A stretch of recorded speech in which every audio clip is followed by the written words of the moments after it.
nananatiling umiiral ang ridge of high pressure area sa Northern Luzon. Pakinggan po natin ang ulat panahon mula kay Pag-asa Weather Specialist Glyza Escolar.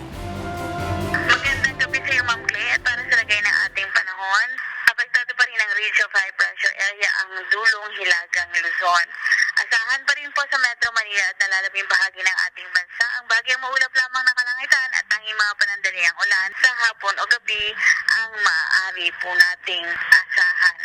Samantala, ang pinakamataas na heat index na maaaring maitala bukas dito sa Metro Manila ay aabot ng 38 to 39 degrees Celsius. Pinakamataas naman ang forecast heat index sa Cavite, aabot po yan ng 42 degrees Celsius. Samantala, ang minomonitor po natin bagyo Silako na nasa labas ng Philippine Area of Responsibility ay nasa labas na rin po ng monitoring domain ng Pag-asa, kaya hindi na po natin ito minomonitor. Sa ngayon, wala na rin po itong epekto at hindi na rin po papasok ng Philippine Area of Responsibility. Mula po dito sa Weather Forecasting Center ng Pag-asa, ito si Glyza Escolar, nag-uulat. Maraming salamat Pag-asa Weather Specialist Glyza Escolar.